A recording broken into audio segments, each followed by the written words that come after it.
धरती की तरह ही एटमॉस्फेयर की एक मोटी लेयर मौजूद है। साल 1980 में वॉयेजर 1 स्पेसक्राफ्ट शनि ग्रह के बेहद करीब से गुजरा था और इसी दौरान इस स्पेसक्राफ्ट ने सैटर्न की कुछ तस्वीरें और उनके अलावा भी उसकी रिंग्स की तस्वीरें भी भेजी। और इन सब के अलावा सबसे महत्वपूर्ण चीज जो भेजी वो थी सैटर्न के सबसे बड़े मून टाइटन की तस्वीरें। ये सौरमंडल का इकलौता मून था जिसके पास मोटा वायुमंडल था और इस चांद ने यानी टाइटन ने वैज्ञानिकों का ध्यान अपनी ओर ऐसा आकर्षित किया कि वैज्ञानिक भी इसके बारे में रिसर्च करने से खुद को रोक नहीं पाए। लेकिन दोस्तों ये कोई आसान मिशन नहीं होने वाला था और इसी के कारण धरती के बड़ी बड़ी स्पेस एजेंसी यानी नासा, ASI यानी इटालियन स्पेस एजेंसी और ESA यानी यूरोपियन स्पेस एजेंसी ने साथ में मिलकर शनि के चांद टाइटन पे पहुंचने के मिशन को एक साथ मिलकर अंजाम देने का प्लान बनाया और ये मिशन पूरे 20 सालों तक चलना था।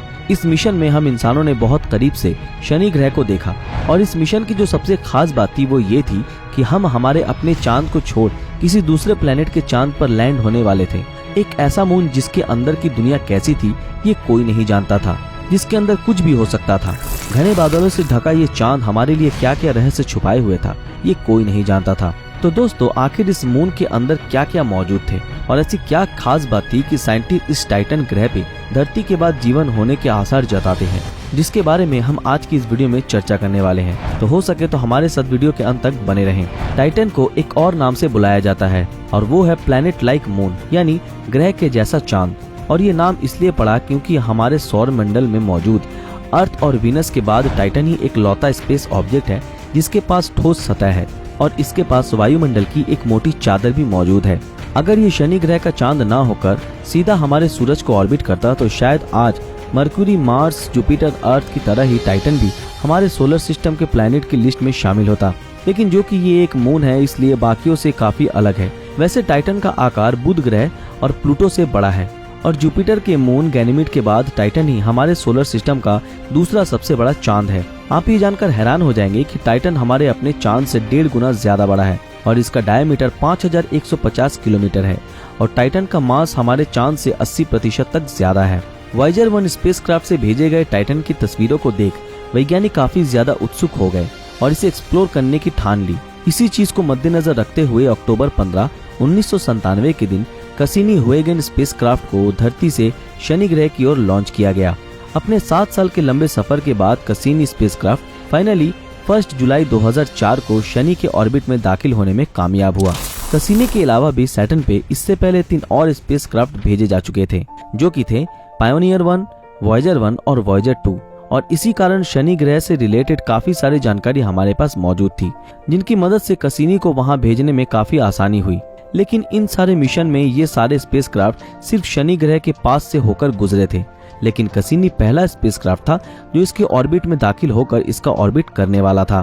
कैसिनी स्पेसक्राफ्ट ने पहली बार हमें शनि की एकदम डिटेल्ड तस्वीरें भेजी और जिसके चलते हमने पहली बार शनि ग्रह को इतने करीब से जानने और समझने का मौका मिला। अपने 7 सालों के सफर में कैसिनी स्पेसक्राफ्ट अकेला नहीं था, इसके साथ इसके एक साथी को भी भेजा गया था जो शनि ग्रह के सबसे बड़े और अनोखे चांद टाइटन पर लैंड कर उसके बारे में हमें जानकारी देने वाला था। दोस्तों ये साथी और कोई नहीं बल्कि एक लैंडर था जिसका नाम था हुएगेन्स और ये लैंडर हमें ये जानकारी देने वाला था कि आखिर टाइटन के घने एटमॉस्फेयर के नीचे क्या क्या राज छुपे हैं।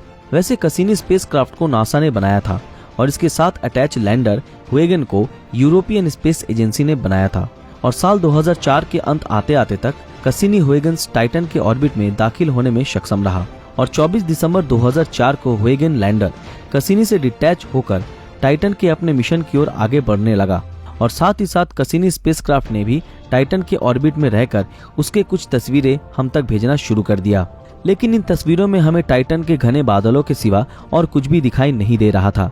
लेकिन कैसिनी में लगे रडार कैमरे की मदद से इन घने बादलों के नीचे की तस्वीरें ली गई तो हमें कुछ चौंकाने वाली तस्वीरें देखने को मिली, जैसा कि आप स्क्रीन पर देख सकते हैं।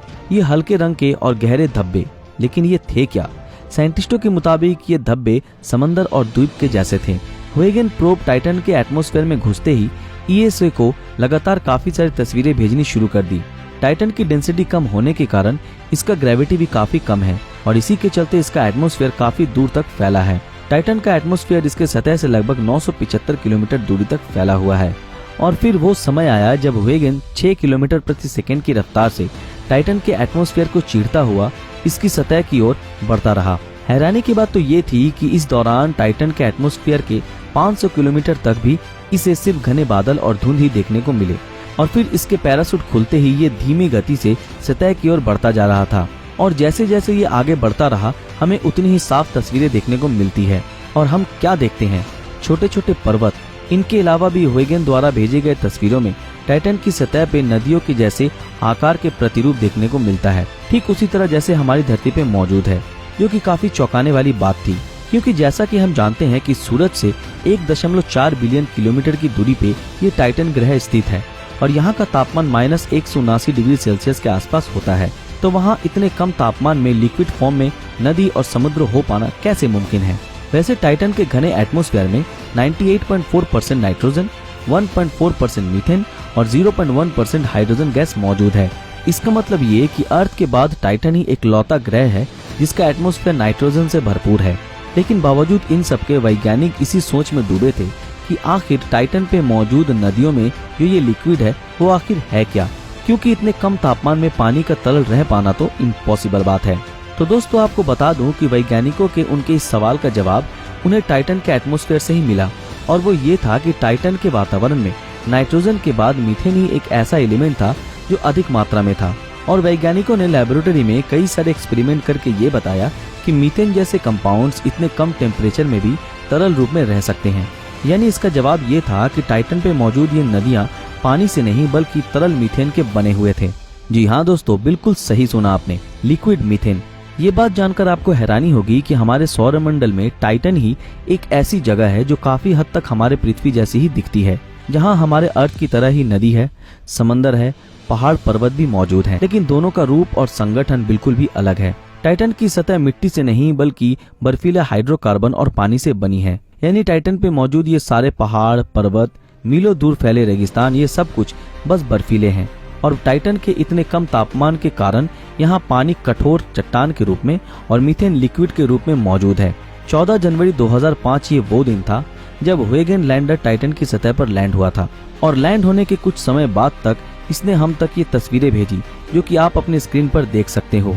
दोस्तों क्या आपको ये बात मालूम है कि मार्स के बाद टाइटन ही एक ऐसा स्पेस ऑब्जेक्ट है जो कि हमारे इतनी दूरी पे स्थित होने के बावजूद भी हम इस पर लैंड होने में कामयाब हुए हैं। और ये धरती से सबसे दूरी पे स्थित एक ऐसी जगह है जहाँ पे आज तक कोई man made space probe land नहीं कराया गया था। दोस्तों आप ये जानकर चौंक जाएंगे कि इस अजीब और अनोखे प्लेनेट पर बारिश भी होती है, लेकिन वो बारिश पानी की नहीं बल्कि लिक्विड मीथेन की होती है। टाइटन एक ऐसा स्पेस ऑब्जेक्ट है जो हमारे काम आने वाली ईंधन के एलिमेंट से बनी नदियों से भरपूर है, और साइंटिस्ट के मुताबिक टाइटन पे मौजूद ये लिक्विड मीथेन की रिवर इंसानों की कई सदियों के ईंधन की कमी को आसानी से दूर कर सकता है। वैज्ञानिक ऐसा अनुमान लगा रहे हैं कि टाइटन के इन मीथेन से बनी नदियों और सागरों में भिन्न भिन्न प्रकार के जीव मौजूद होंगे, जिनका रूप और संरचना धरती के जीवों से बिल्कुल भी अलग होगा। और ऐसा भी हो सकता है कि टाइटन पे किसी अन्य प्रकार के बैक्टीरिया इन नदियों के नीचे जी रहे हों। उनके मुताबिक टाइटन पे ऑर्गेनिक कंपाउंड्स की कोई कमी नहीं है, और यहाँ जीवन का होना कोई हैरान करने वाली बात नहीं है। फर्क सिर्फ इतना ही है कि टाइटन के एटमॉस्फेयर में मौजूद ये जीव हमारे लिए किसी एलियन से कम नहीं होंगे, क्योंकि हमारी धरती पे पाए जाने वाले जीवों की प्रजाति से ये बिल्कुल भी अलग होंगे। कैसिनी स्पेसक्राफ्ट टाइटन के वातावरण के थर्मोस्फीयर लेयर में रहकर इसका चक्कर लगा रहा था, जो कि टाइटन की सतह से 800 किलोमीटर से शुरू होता है और 1200 किलोमीटर तक फैला हुआ है। और इसी की मदद से टाइटन के नॉर्थ पोल की ज्यादातर हिस्सों की मैपिंग भी की जा चुकी है। वैसे ये बात जानकर आप चौंक जाएंगे कि टाइटन हमारी धरती से इतना दूर है कि इसके भेजे गए डेटा हम तक पहुंचने में 1 घंटे से भी ज्यादा का समय लगता है। टाइटन के सतह के बारे में जानने के लिए हमें पूरे 7 सालों का लंबा इंतजार करना पड़ा, और आखिरकार सफलता हमारे हाथ लगी। वो कहते हैं ना कि सब्र का फल मीठा होता है। तो दोस्तों ये थी शनि के सबसे बड़े और हमारे सोलर सिस्टम के दूसरे सबसे बड़े चांद टाइटन के बारे में कुछ रोचक बातें। अगर ये जानकारी आप लोगों को पसंद आई तो इस वीडियो को लाइक और ज्यादा से ज्यादा शेयर जरूर करें, और जिन लोगों ने हमारे फेसबुक पेज को अभी तक फॉलो नहीं किया वो तुरंत फॉलो कर दें। तो फिर मिलते हैं आपके साथ अगले वीडियो में, तब तक के लिए अलविदा।